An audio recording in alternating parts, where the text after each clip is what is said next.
Bonjour à tous et bienvenue dans cette nouvelle vidéo. Ça fait très longtemps qu'on ne s'est pas vu. Je suis pas très régulière, mais c'est pas possible pour moi d'être régulière pour le moment parce qu'il y a vraiment trop de choses qui se passent dans ma vie, au niveau du boulot, au niveau personnel, enfin à tous les niveaux. Donc voilà, c'est pas possible, c'est pas possible. Mais voilà, c'est l'ultime limite pour vous dire bonne année.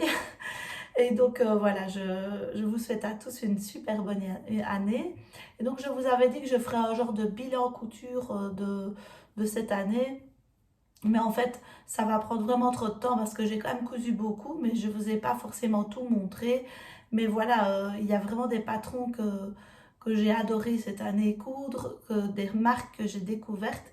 Et donc, je vais plutôt aller vers le tag que Alice de la chaîne Alice et Art, quelque chose comme ça, a fait. Comme ça, je peux un peu résumer ce que j'ai fait cette année et vous voyez en gros les choses qui ont été marquantes au niveau de la couture cette année. Peut-être que vous allez découvrir du coup des patrons aussi. Voilà. Donc, on va commencer tout de suite. La première question, c'est quels sont tes patrons préférés en 2024? Alors, mes patrons préférés sont les nominés sont, les nommés sont. euh, alors, en fait, ce sont les patrons de. Comment ça s'appelle encore? Évidemment, si je ne l'ai pas en tête. Euh, Bou Enlu Pattern. Voilà, je retrouve le nom. Donc, en fait, j'ai cousu plusieurs robes de chez eux, pulls, pantalons. Donc, je vais vous montrer des photos. Je vous mettrai chaque fois des photos ici de ce que j'ai fait. Donc, j'ai fait des robes pour les filles pour aller au Brésil. Je vous mets les photos ici. Elles étaient magnifiques. Je vous mets les références aussi à côté. Comme ça, vous avez les noms à chaque fois. Franchement, si vous devez coudre des robes en jersey et des robes qui ont un peu de cogne, parce que c'est vrai que parfois le jersey, par rapport aux chaînes et trames, quand on veut faire une petite robe un peu habillée pour une cérémonie ou pour quoi que ce soit, on se dit souvent que le chêne et trame, c'est plus classe, voilà, le tissu se tient mieux et tout. Mais en fait, il y a de très beaux jerseys. Et moi, je trouve que c'est quand même beaucoup plus facile de coudre du jersey parce que ça s'adapte à toutes les morphologies. Le chêne et trame, il faut toujours ajuster au millimètre. Et donc, quand on fait de la couture et qu'on commence à comprendre les ajustements et tout, on est vite déçu quand c'est pas parfaitement ajusté. Et parfois, moi, j'ai pas toujours le temps d'aller reprendre. Là, oui, c'est pas tout à fait parfait, là non plus. Donc, voilà, je préfère vraiment coudre le jersey. Et pour les enfants, c'est hyper pratique au quotidien. Même pour les robes de cérémonie et tout ça, moi voilà, je préfère vraiment faire des robes en jersey pour le moment, en tout cas pour mes filles. J'en fais de moins en moins en chaîne et trame parce qu'en fait ça va 10 fois plus vite et puis j'ai ma surjeteuse donc ça va super vite. Donc ça c'est vraiment les patrons que j'ai préféré coudre et qui ont eu le meilleur rendu. J'ai pas eu beaucoup de temps pour coudre cette année et donc ce que j'ai cousu là-dedans ça a toujours bien donné. Et alors donc voilà toutes ces robes là et un autre patron que j'ai bien aimé mais que je n'ai pas encore recousu c'est le patron de la jupe grenadine de Maison Fauve. Il était gratuit au tout début de sa sortie et donc j'ai utilisé ce patron là gratuitement et donc je l'ai cousu en noir dans un jeans noir et je vous mets la photo ici et le passepoil doré et donc franchement ça je trouve que c'est une petite jupe hyper simple à faire mais qui rend super bien et qui fait très habillée. En fait, ça, c'est vraiment une découverte que j'ai fait, c'est Maison Fauve. D'ailleurs, j'y viens. Quelles sont tes marques de patrons préférées en 2024? Donc, j'ai découvert vraiment deux marques de patrons, on va dire trois, mais on va dire deux surtout. Donc, c'est Boo and Pattern, j'en ai parlé. Vraiment, là, je trouve que c'est une mine d'or, ce site, c'est vraiment génial. Et j'ai découvert une autre marque de patron, c'est Maison Fauve. Alors, Maison Fauve, c'est vraiment une marque de patron vers laquelle je ne me serais pas tournée au début quand je cousais, parce que c'est une marque très habillée, ce sont des patrons pochettes, il y a très peu de patrons PDF. Euh, c'est vraiment des vêtements beaucoup plus fins. Là, pour le coup, il y a peu de jersey. C'est vraiment oui, des vêtements qui sont très travaillés, quoi. Et en fait, je m'aperçois en progressant en couture que des découpes... Enfin, je préfère coudre maintenant des choses quand je fais du chêne et trame où c'est bien travaillé, où ça va être un vêtement où on se dit waouh, ça c'est un vêtement, j'aurais pu l'acheter dans le commerce, mais il m'aurait coûté vraiment cher. Alors que, ben, voilà, grâce à la couture, j'ai pu me le faire moi-même. Ça ne m'a pas coûté 200, 300 euros. Parce qu'il y a parfois des blazers, des robes qui coûtent vraiment des prix. Enfin, quand je pense à la marque Cézanne ou des marques de ce style, enfin, moi, je suis pas super fan de Cézanne en tant que telle, mais je trouve que parfois, il y a comme un style, il y a quelque chose. Et les vêtements, je pense, sont de bonne qualité. Mais voilà, moi, c'est pas mes prix, quoi. C'est pas possible pour moi de payer des prix pareils pour des vêtements. Bah, je trouve que c'est pas mal de pouvoir se les coudre. Et du coup, bah, je trouve que Maison Fauve, c'est une bonne alternative. C'est quand même des vêtements précieux, je trouve, en fait. Et je trouve ça gai à coudre. Et donc, j'ai découvert deux patrons, la jupe grenadine, comme je vous ai dit, et puis la blouse, je sais plus le nom, mais je vous le mets ici en dessous. Voilà. Qui sont vraiment des patrons top et qui rendent super bien. Donc ça, je suis super contente d'avoir découvert ça. Et j'ai découvert en fin d'année, puisque j'ai fait ma robe de Noël là-dedans, Clématis Pattern. Et là aussi, je trouve que c'est drôle parce que ça peut être aussi parce que je vieillis un peu, qu'est-ce que vous voulez. Mais je trouve que j'aime bien ce style-là, quoi. C'est des vêtements un peu plus travaillés, un peu plus moins simples que ce qu'on pourrait trouver dans un burda ou qui sont très chouettes, hein, mais là, chaque détail a été pensé.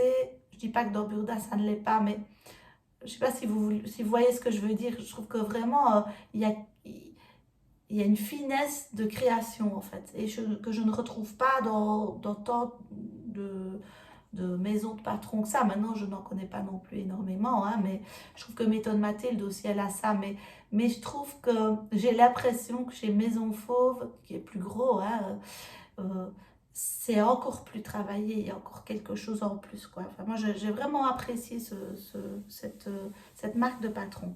Alors, sur quel point as-tu progressé en 2024? Ben, je pense justement que les points sur lesquels j'ai progressé, d'abord c'est la rapidité de couture. Je couds vraiment beaucoup plus vite qu'avant. Je sais maintenant bien associer les tissus et les patrons. Je vois tout de suite que tel patron, ça n'ira pas avec tel tissu. Je sais aussi moi que, voilà, par exemple, cette blouse, elle est super belle, je l'adore, mais elle a des petits défauts. C'est une blouse avec des petits volants et le tissu, c'est comment est-ce qu'on dit, mon Dieu, je ne trouve plus mes mots, c'est terrible. Allez, oh, c'est pas du coton, Bref, je ne sais plus le nom, je vous le mets ici aussi, parce que je vais retrouver. Et eh bien, c'est pas réversible. Et donc les volants, ben voilà, si ça bouge trop, c'est pas très joli. Donc je les ai recousus un petit peu à gauche, à droite, comme je pouvais pour ne pas qu'ils bougent trop et qu'on voit, vous voyez, c'est pas beau, quoi. Et ça, je pense que c'est des erreurs que je faisais encore l'année passée, que je ferai plus maintenant, parce que voilà, j'ai évolué et que voilà, et ce genre de tissu par exemple je prendrais peut-être moins parce que ça demande beaucoup de repassage. Je m'aperçois que j'ai vraiment beaucoup moins de temps, je repasse ce qu'il faut vraiment repasser, et ça, une blouse comme ça demande beaucoup de repassage parce que voilà, ici je l'ai pas bien repassée, elle est mise voilà comme elle est mise, ça me dérange en fait. Et donc voilà, là j'ai progressé sur le fait du choix de patron, du choix de tissu. Euh, je sais maintenant aussi sur les sites internet plus ou moins comprendre les photos parce que je trouve que c'est pas toujours évident de se faire une idée du tissu quand on le voit sur internet, mais je regarde le grammage et donc je fais beaucoup moins d'erreurs d'achat de tissu en fait. Et donc du coup, bah, c'est vraiment super chouette. Et sur quoi j'ai encore progressé, bah, je sais qu'il faut changer d'aiguille à chaque projet. Voilà, des petits détails qui font que maintenant, bah, je perds beaucoup moins de temps quand je couds parce que j'ai pas mon aiguille qui fait des trous dans le tissu. Parce qu'une fois, j'avais cousu un projet en jersey, justement, et ça fait bien maintenant 3 ans que je dois avoir ma surjeteuse, ou 2 ans, je ne sais plus, et je n'avais pas encore changé les aiguilles alors que je l'utilise tout le temps. Et je me dis, mais il y a plein de petits trous partout. Mais en fait, j'ai changé d'aiguille et je n'ai plus jamais eu de problème. Donc, c'est des choses auxquelles je ne pensais pas avant, parce que moi, mon aiguille, elle allait. Et là, maintenant, j'y pense. Donc, je pense que c'est des petits détails comme ça. Au fur et à mesure, on progresse. Et puis j'arrive à concevoir les choses plus en 3D. Donc, quand je dois coudre un truc, bah oui, je vois, ah oui, là, il va falloir retourner le projet de telle manière. Alors qu'avant, je me dis, attends, ils veulent dire quoi quand on dit retourner le projet, mettre la doublure? Je ne comprenais pas. Là, maintenant, j'ai vraiment progressé là-dedans. Alors, donc tout ça, c'est pour 2024. Je vous mets donc en même temps, je vous mettrai à la fin un petit résumé avec quelques photos des projets 2024 que j'ai, qui n'apparaissent pas forcément dans mes projets préférés, mais que j'ai bien aimé quand même. Comme ça, vous les verrez. Et alors, entamer 2025. Alors, les patrons que j'ai envie de coudre en 2025. Ben, j'ai pas une envie particulière de patron. Ce que j'ai envie tout simplement, c'est de coudre. Donc, c'est un peu bizarre comme réponse, mais je ne me suis pas dit, ouah, ce patron-là, non, je pense que j'ai énormément de patrons maintenant. J'ai acquis pas mal de patrons au fil des années. Et donc, du coup, bah, je pense vraiment que avec ce que j'ai, je peux faire toute ma garde-robe. Donc, je n'ai plus tellement de besoin de patron, sauf si j'ai vraiment un coup de cœur incroyable. Mais ce n'est pas vraiment le cas pour le moment. Et donc, je pense que c'est plutôt envie de me coudre une belle robe pour l'été, voilà, un beau pull, euh, un pantalon, voilà, des choses en fait toutes simples. Mais, euh, mais voilà, j'ai envie de coudre tout court. J'ai pas envie de coudre un patron ou un autre ou tel style. Et s'il y en a que j'ai vu que j'aimais vraiment bien, c'est le pantalon Ziggy chez justement Clématis Pattern. Ça, je trouve qu'il est vraiment super beau. Donc j'essayerai peut-être ce pantalon-là, mais autrement, en achat de patron, j'ai pas super envie de patron en tant que tel. Alors, les marques que j'ai envie de tester en 2025, ben, j'ai envie d'aller un peu plus loin chez Clématis Pattern. Mais pareil, je trouve que j'ai déjà testé pas mal de marques en fait, et je pense que il y a maintenant sur le marché très peu de marques qui font mal le boulot et qui donnent des patrons qui sont incompréhensibles. Enfin, franchement, je trouve que toutes les marques indépendantes, en tout cas, moi je parle de ça, je trouve vraiment que c'est quali chez tout le monde, c'est très qualitatif et honnêtement, ça vaut le coup.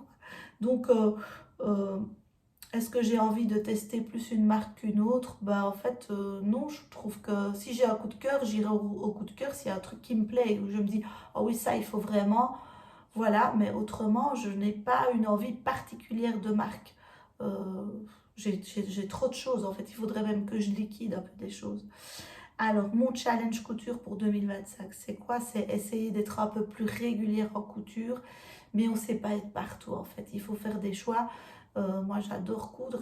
Le gros problème, c'est que depuis que je couds un peu mieux et que je sais me faire vraiment des vêtements qui me vont maintenant, j'ai du mal à acheter des vêtements dans le commerce. Du coup, à chaque fois que je vois un vêtement, je dis, bah, ça, je pourrais me le faire, donc je ne l'achète pas. Mais le problème, c'est que je ne le fais pas forcément, le vêtement, parce que j'ai pas forcément le temps. Donc, ben, voilà, je trouve que je suis hyper frustrée de ne pas coudre plus.